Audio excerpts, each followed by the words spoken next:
The Titanfall franchise has always been a favorite amongst gamers for combining a movement shooter with giant mechs called Titans, but when the campaign for Titanfall 2 released in 2014, it cemented itself as one of the most memorable games for gamers at the time. Despite being quite short when compared to other single-player experiences, the connection between new pilot Jack Cooper and Titan BT-7274, the sacrifices they make, and the sheer creativity in the mission designs ensured that this campaign would be legendary. So now, with the timestamps in the description, may we all pray that EA gets their head out of their ass and gives us Titanfall 3. Amen. Please enjoy the video. I suppose the best way to start this is to explain the two main factions that are fighting against each other and why. Basically, several hundred years prior to the events of Titanfall 2, the Interstellar Manufacturing Corporation, or the IMC, discovered, or took, jump drive technology, which is basically long-range teleportation, making humanity able to travel outside of their solar system for the first time. During their experiments, they discovered a new section of space full of rich materials and new planets, and named it the Frontier, a play on the phrase, the last frontier. After exploring the frontier, they decided to create a GI Bill called the IMC Servicemen's Readjustment Act, which gave veterans of the corporation's various armed forces branches a section of land and some money to start colonizing the frontier. The IMC left the frontier as public interest and funding died down, but left the colonizers there for several generations, giving them a sense of separation from the core worlds and their former employers. When the IMC returned looking for new resources to harvest, they butted heads with the frontiersmen and began relocating or destroying their settlements while distracting their new deposits. When tensions finally snapped, the Frontier Militia rose up and tried to force the IMC out of the frontier, resulting in a period of time known as the Titan Wars, named so because of the introduction of Titans by both sides of the conflict. The Titan Wars ended with the victory for the IMC, since they weren't pushed out of the frontier, but many of their forces left to join the militia, uncomfortable with their actions against those living in the frontier. The Frontier Militia would eventually gain a large victory over the IMC with the destruction of Demeter Station, the main planet connecting the core systems and the frontier, which cut off the IMC from receiving reinforcements or supplies for several years. With the IMC now cut off from friendly forces, the militia began Operation Broadsword, a series of large-scale attacks on the remaining IMC forces who had been fragmented due to their lack of command. The militia would eventually receive a large energy signature from an IMC research station on the planet of Typhon, which seemed to have similarities to a time gauntlet recovered during an attack on another facility.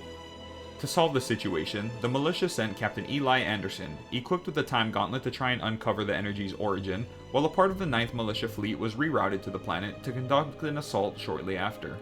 Captain Anderson was able to discover the energy source, but was killed prior to sending the information to the militia, which would have included the fact that the base was highly defended and had been supplemented by the Apex Predators, an elite mercenary group made up of various pilots from across the galaxy.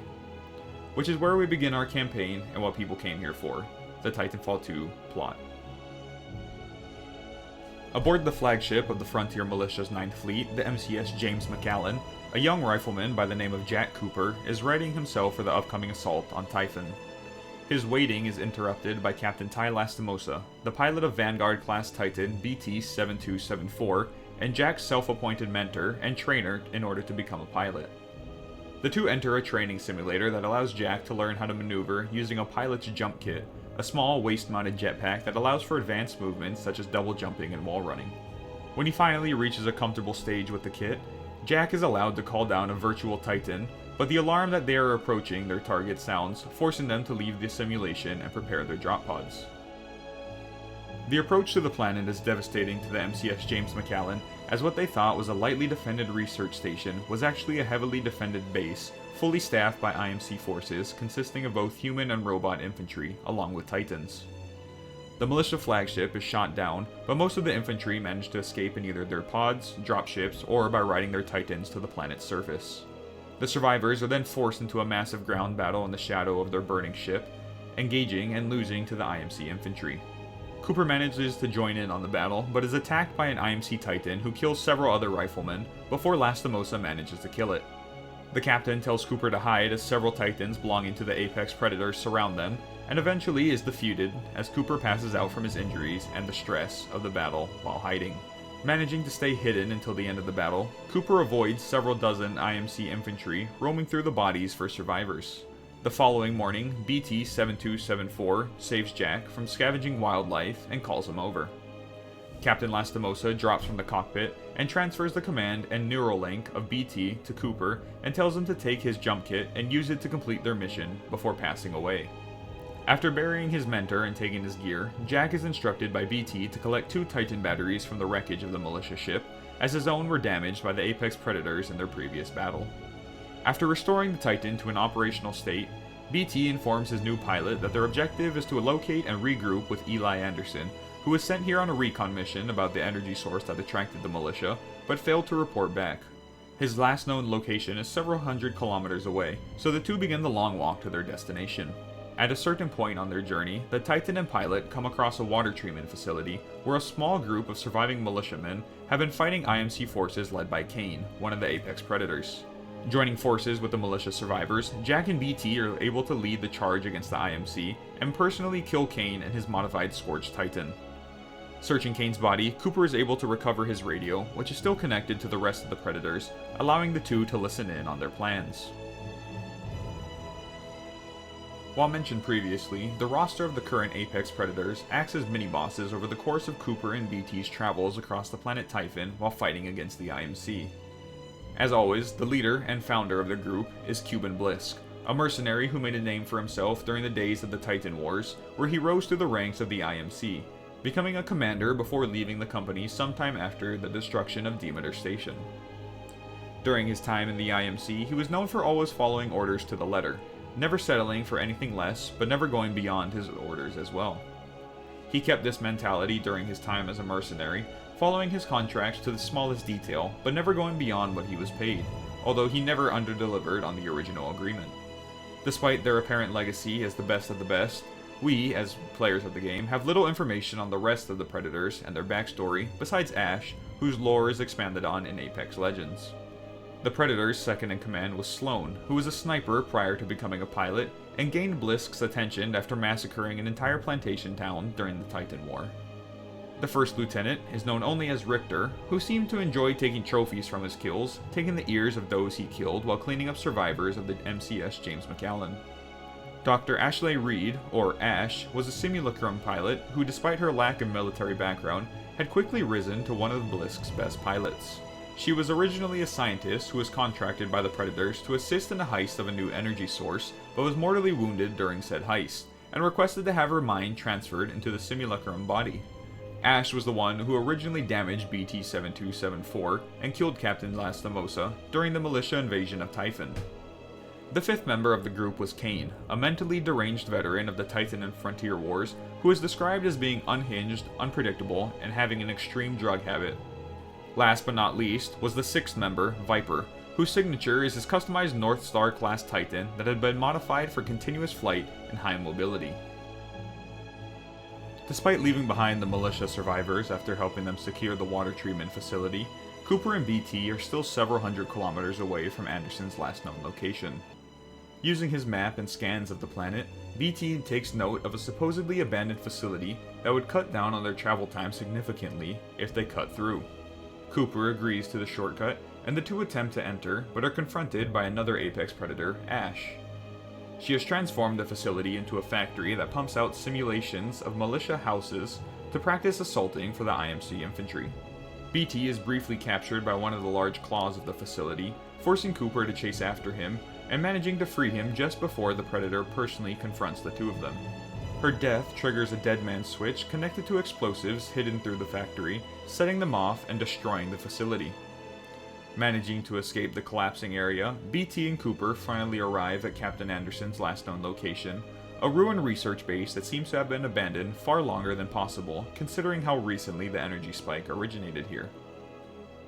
Entering, Cooper is suddenly transported to another timeline where the factory is still operational, before returning to his own time.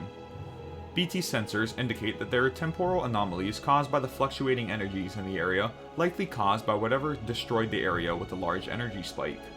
Eventually finding Anderson's body, Cooper takes his helmet and the time gauntlet, and continues through the facility using the gauntlet to traverse the temporal disturbances. Through the recording on the Captain's gauntlet, Cooper is able to uncover the cause of the energy spike, a weapon of alien origin known as the Fold Weapon. During his travels through the time warps, Cooper is able to witness the firing of said weapon from its detonation point, but is able to escape the blast at the cost of the gauntlet. The large energy readings that drew the militia's focus to the planet Typhon and created the time distortions around the research facility were caused by a device known only to the IMC as the Fold Weapon. Seemingly created by an unknown alien race for unknown reasons at an unknown date, the Fold Weapon was discovered on Typhon by the IMC Ares Division, along with its power source, the Ark. When the IMC discovered the device and its purpose as a weapon, they promptly set out to understand how it worked and if it still remained functional. The properties of the Fold Weapon is physics-defying, to put it lightly, but the IMC's science-focused Archaeological Research Division, or Ares Division, was able to uncover that the general concept was the folding of space and time to create mythical levels of destruction, theoretically able to destroy planets. With the concept behind the weapon now unveiled, the Ares Division created a small but functional replica that they used to destroy one of Typhon's moons, which caused the energy spike that the militia noticed across the frontier. With the success of their small prototype, the Ares Division began repairs on the original weapon, a much larger version of their smaller replica completely able to destroy planets, and contracted the Apex Predators to protect their project. When the Fold Weapon is completed, shortly prior to the arrival of the MCS James McAllen in orbit, they began the pre-firing checklist, preparing the Ark for another firing, this time aiming at Harmony, the militia's homeworld and headquarters. With the IMC's plan now known and their original mission complete, Cooper and BT agree that it's time to re-establish contact with the militia commander, Sarah Briggs, and the rest of the 9th Fleet to explain the danger that the IMC now poses to their way of life and their headquarters. In order to do this, they travel to one of several of the interstellar beacons spread across the planet, where they find a group of surviving militia members who have been unable to repair the satellite dish due to a constant attack by IMC forces. Assisting the group, they are able to repair the satellite dish when the Apex Predator, Richter, makes an appearance with additional IMC reinforcements. Killing the Predator and his men, their surviving militia are able to make contact with the 9th Fleet, who are able to enter the orbit now that the defenses have been disabled by other survivors across the planet. Meeting with Commander Briggs, BT vouches for Cooper's ability as a pilot, and she allows them to assist in the all-out assault on the facility where the Ark is being stored. The assault on the base is successful, but the IMC are able to load the Ark onto a transport vessel, the IMS Draconis, before it takes off heading towards the Fold Weapon. The militia's ground forces are then picked up by their transports and take off after the Draconis, who is grouped up with the IMS Malta, a battlecruiser-class warship. Cooper and BT join forces with several other pilots to take over the Malta's bridge, as it has been single-handedly stopping the militia's ships and forces from reaching the Draconis. Another of the Apex Predators, Viper, attacks BT and Cooper as they attempt to board the Draconis to find the Ark, but they manage to defeat him, presumably killing him, before boarding the ship. The Draconis is critically damaged by the ship-to-ship warfare, but BT and Cooper are able to recover the power source and store it within the Titan's chassis as the Draconis finally crashes to the ground. The two remaining Apex Predators, Blisk and Sloan, are able to recover Cooper's body alongside the damaged BT, who still has the Ark stored within his cockpit. After attempting and failing to make the Titan give them the Ark, the two Predators finally turn to threatening Cooper, his pilot, which forces BT to attempt to retaliate, but his body is completely destroyed by the two Titans, allowing the Predators to recover the Ark. Cooper takes BT's memory core and uses the Seer kit within to escape captivity before radioing Commander Briggs about the Ark now back in IMC possession. She sends him another Vanguard-class Titan, which he installs BT's memory core into, allowing his partner to live once more. The two then track down the Ark on foot, eventually arriving at the Fold Weapon's central control station. The Apex Predator Sloan does battle with the two, but is defeated and killed despite Blisk watching the entire fight. When the skirmish is over, Blisk offers Cooper a standing invitation to the Apex Predators, and says that killing him or dealing with him isn't in his contract, and leaves, saying he has other people with money to see. With the Fold Weapon in process of firing at Harmony, BT and Cooper attempt to sacrifice themselves as one to launch themselves at the weapon core, but at the last second, the Titan flings his pilot to safety, leaving himself as the only sacrifice. Still shocked by his friend's death, Cooper is forced to lock in as the pilot begins to fall apart as the energy of the Fold Weapon's firing begins to backfire on itself. Using the scattered debris, Cooper is able to make it to the outskirts of the debris field to rendezvous with Commander Briggs aboard a dropship, and they escape into the surrounding atmosphere as they watch the planet collapse in on itself. Finally regrouping with the rest of the militia, the fleet return to Harmony, where Jack is recognized and officially promoted to a full pilot. With the loss of BT, plans are drawn up to begin wiping the neural link in Jack's mind in preparation for him to receive a new Titan to link with. Despite these plans of a new Titan, Jack reminisces on the short bond he shared with his previous partner as a message is transmitted to his helmet. With just his name and a question mark, it's unknown who, or what, or even where this message is coming from, but it's possible that Vanguard-class Titan BT-7274 is alive somewhere out there among the stars, waiting for his pilot.